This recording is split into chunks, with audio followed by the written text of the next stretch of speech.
ಅವರು ಕಳೆದ 20-25 ವರ್ಷಗಳಿಂದ ಈ ದೇಶದ ಎಲ್ಲ ಪ್ರಾಂತಗಳನ್ನು ಸುತ್ತಾಡಿ ಅಲ್ಲಿರುವಂಥ ವೀರಶೈವ ಲಿಂಗಾಯತರಿಗೆ ಧರ್ಮ ಸಂಸ್ಕಾರ ದೀಕ್ಷೆಗಳನ್ನು ಕೊಟ್ಟು ಮತ್ತು ಅವರು ಆಡುವ ಭಾಷೆಯಲ್ಲಿಯೇ ಧರ್ಮ ಗ್ರಂಥವಾಗಿರ್ತಕ್ಕಂಥ ಸಿದ್ಧಾಂತ ಶಿಖಾಣಿಯನ್ನು ಕೊಟ್ಟು ಇಡೀ ಭಾರತದಲ್ಲಷ್ಟೇ ಅಲ್ಲ, ಇನ್ನು ವಿದೇಶದಲ್ಲಿ ಕೂಡ ವೀರಶೈವರಿದ್ದಾರೆ.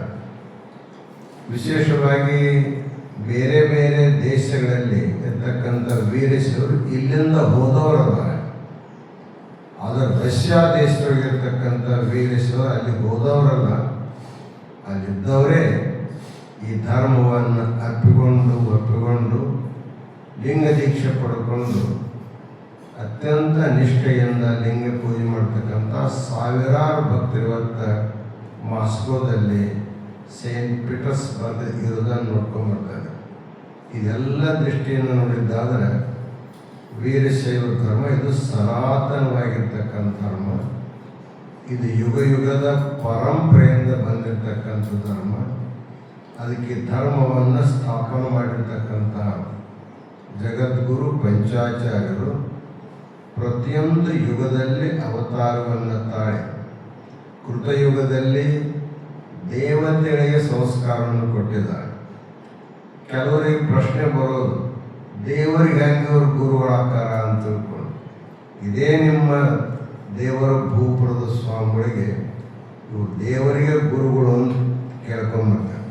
ಅಂದರೆ ಅಮರೇಶ್ವರನಿಗೆ ಗುರುಗಳು ಅಂದರೆ ದೇವರಿಗೆ ಗುರುಗಳಾವುದು, ಶರಣರಿಗೆ ಗುರುಗಳಾವುದು, ಆರುಗಳಿಗೆ ಗುರುಗಳಾವುದು, ಭಕ್ತರುಗಳು ಅಂತ ತಿಳ್ಕೊಂಬರ್ತೀವಲ್ಲ. ಅದಕ್ಕೆ ಪಂಚಪೀಠಗಳ ಪರಮಾಚಾರ್ಯರು, ಅವರ ಶಾಖಾ ಮಠದ ಶಿವಾಚಾರ್ಯರು, ಅವರ ದೇವತೆಗಳು ಗುರುಗಳು ಹೌದು, ಯಕ್ಷ ರಾಕ್ಷಸರ ಗುರುಗಳು ಹೌದು, ಋಷಿ ಮುನಿಗಳಿಗೆ ಕೂಡ ಗುರುಗಳು ಹೌದು, ರಾಜರಿಗೂ ಗುರುಗಳು ಹೌದು, ಜನಸಾಮಾನ್ಯರಿಗೂ ಕೂಡ ಅವರು ಗುರುಗಳಾಗಿದ್ದಾರೆ. ಇಂತಹ ಪಂಚಾಚಾರ್ಯರು ಸದಾಶಿವನಿಂದ ಒಂದು ಜ್ಞಾನವನ್ನು ಪಡ್ಕೊಂಡು ಪಂಚಸೂತ್ರಗಳನ್ನು ಜಗತ್ತಿಗೆ ಕೊಟ್ಟಿರ್ತಕ್ಕಂಥದ್ದು ನೀವೆಲ್ಲ ಕೇಳ್ತಾ ಬರ್ತಾ ಇದ್ದಾರೆ. ಸಾಮಾನ್ಯವಾಗಿ ಬಹಳ ಹಿಂದಿನ ಕಾಲದೊಳಗೆ ಉಪದೇಶಗಳನ್ನು ಬಹಳ ಸಂಕ್ಷಿಪ್ತವಾಗಿ ಹೇಳ್ತಕ್ಕಂಥ ಪದ್ಧತಿ ಇತ್ತು. ಆ ಪದ್ಧತಿಯನ್ನು ಅನುಸರಿಸೇ ಜಗದ್ಗುರು ಪಂಚಾಚಾರ್ಯರು ಜಗತ್ತಿನ ಆದಿ ದಾರ್ಶನಿಕ ಸೂತ್ರಗಳನ್ನು ಜಗತ್ತಿನ ದಾರ್ಶನಿಕರು ಚಿಂತನೆ ಮಾಡಿದ್ದು 5 ವಿಷಯಕವಾಗಿ: ಜೀವ ಅಂದರೆ ಯಾರು, ಈಶ್ವರ ಅಂದರೆ ಯಾರು, ಜಗತ್ತಂದ್ರೇನು, ಜೀವಾತ್ಮನಿಗೆ ಬಂಧನ ಹೇಗೆ ಬರ್ತದೆ, ಅವ ಮುಕ್ತ ಹೇಗಾಗ್ತಕ್ಕಂಥ ಈ 5 ವಿಷಯಗಳ ಮೇಲೆ ಜಗತ್ತಿನ ದಾರ್ಶನಿಕರು ಚಿಂತನೆಯನ್ನು ಮಾಡಿದ್ದಾರೆ. ಎಲ್ಲ ದಾರ್ಶನಿಕರು ಚಿಂತನೆ ಮಾಡೋದಕ್ಕಿಂತ ಮೊದಲೇ ಮೊದಲು ಚಿಂತನೆಯನ್ನು ಮಾಡಿ ಜಗತ್ತಿಗೆ ಉಪದೇಶ ಮಾಡಿರ್ತಕ್ಕಂಥವರು ಜಗದ್ಗುರು ಪಂಚಾಚಾರ್ಯರು. ಅದಕ್ಕೆ ಅವರಿಗೆ ಆದಿ ಸೂತ್ರಕಾರರು ಅಂತ ಕರ್ಕೊಂಬರ್ತಾ ಇದ್ದಾರೆ. ಕಾಶಿ ಜಗದ್ಗುರುಳವರು ಶ್ರೀ ಸಿದ್ಧಾಂತ ಶಿಖಾಮಣಿ ಬಗ್ಗೆ ಕಳೆದ 50 ವರ್ಷಗಳಿಂದ ಅದನ್ನು ಹೇಳ್ತಾ ಬಂದಿದೆ.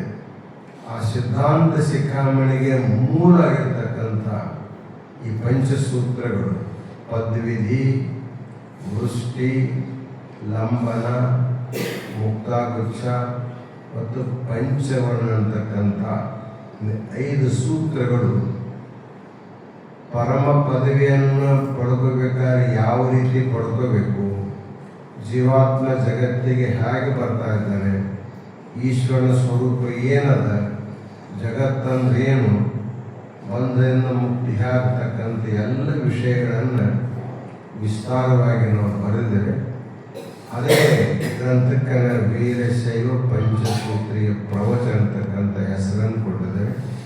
ಅದನ್ನೇ ನಾವೆಲ್ಲ ಇಲ್ಲಿ ಪ್ರವಚನ ಮಾಡ್ತಾ ಇರೋದು. ನಾಳೆಗೆ ರಾಯಚೂರು ಹೋದ್ಮೇಲೆ ಅಲ್ಲೂ ಅದೇ ಪ್ರವಚನ ಮಾಡ್ಕೊಂಡ್ಬರ್ತಿದ್ದೇವೆ. ಒಂದು ಮುಖ್ಯವಾದ ವಿಚಾರನ ಬಹಳಷ್ಟು ಜನರು ವೀರಶೈವರ ಐಕ್ಯತೆಯನ್ನು ಕೆಡಿಸೋ ಸಲುವಾಗಿ ವೀರಶೈವರು ಬೇರೆ, ಲಿಂಗಾಯತರ ಬೇರೆ ಅಂತಕ್ಕಂಥ ವಾದ ಮಾಡ್ತಾರೆ. ಆದರೆ ವಾಸ್ತವಿಕವಾಗಿ ಯಾರು ವೀರಶೈವರು ಅವರೇ ಲಿಂಗಾಯತರು, ಯಾರು ಲಿಂಗಾಯತರು ಅವರೇ ವೀರಶೈವರು ಅನ್ನುವಂಥದ್ದನ್ನು ಸಮಾಜ ಸ್ಪಷ್ಟವಾಗಿ ತಿಳ್ಕೋಬೇಕು. ಇನ್ನೂ ಒಂದು ಅರ್ಥದಲ್ಲಿ ವೀರಶೈವರು ಹಿಂದೂಗಳು ಹೌದು ಅನ್ನತಕ್ಕಂಥ ಒಂದು ವಿಚಾರ ಮಾತಕ್ಕೆ ಬರ್ತಾ ಇದೆ. ಆದರೆ ಸನಾತನ ಕಾಲದಿಂದಲೂ ಕೂಡ ವೀರಶೈವರು ಹಿಂದೂಗಳೇ ಅಂತಕ್ಕಂಥದ್ದನ್ನು ನಾವು ಕಾಪಾಡ್ಕೊಂಡು ಬಂದಿದ್ದೇವೆ. ನಾವು ಹಸ್ತಕ್ಕಂಥ ಭಸ್ಮ, ನಾವು ಧರಿಸ್ತಕ್ಕಂಥ ರುದ್ರಾಕ್ಷಿ, ಲಿಂಗ, ಇವೆಲ್ಲ ಆಚರಣೆಗಳು ಹಿಂದೂ ಸಂಸ್ಕೃತಿಯ ಪೂರಕವಾಗಿರೋದ್ರಿಂದ ವೀರಶೈವ ಲಿಂಗಾಯತ ಹಿಂದೂ ಅಲ್ಲ ಅಂತಲ್ಲ, ಅವರೆಲ್ಲ ನಾವು ಮೂಲತಃ ಹಿಂದೂಗಳು ಅನ್ನುವಂಥದ್ದನ್ನು ನಾವೆಲ್ಲ ತಿಳ್ಕೋಬೇಕನ್ನುವಂಥ ಕೆಲವೊಂದು ವಿಚಾರಗಳನ್ನು ನಿಮ್ಮ ಮುಖಾಂತರ ಈ ಭಾಗಕ್ಕೆ ತಿಳಿಸ್ತಕ್ಕಂಥ ಪ್ರಯತ್ನ ಮಾಡಿದ್ದೇನೆ. ನೀವೆಲ್ಲರೂ ಕೂಡ ನಿಮ್ಮ ಪತ್ರಿಕೆ ಮುಖಾಂತರ ಜಗತ್ತುಗಳ ವಿಚಾರವನ್ನು ಸ್ಪಷ್ಟಪಡಿಸಬೇಕು ಅಂತಕ್ಕಂಥ ಮಾತನ್ನು ತಿಳಿಸಿ ಈ ಸಂಕ್ಷಿಪ್ತವಾಗಿರ್ತಕ್ಕಂಥ ಆಶೀರ್ವಚನಕ್ಕೆ ವಿರಾಮ ಕೊಡ್ತಾ ಇದ್ದೇವೆ. ಓಂ ಶಾಂತಿ ಶಾಂತಿ.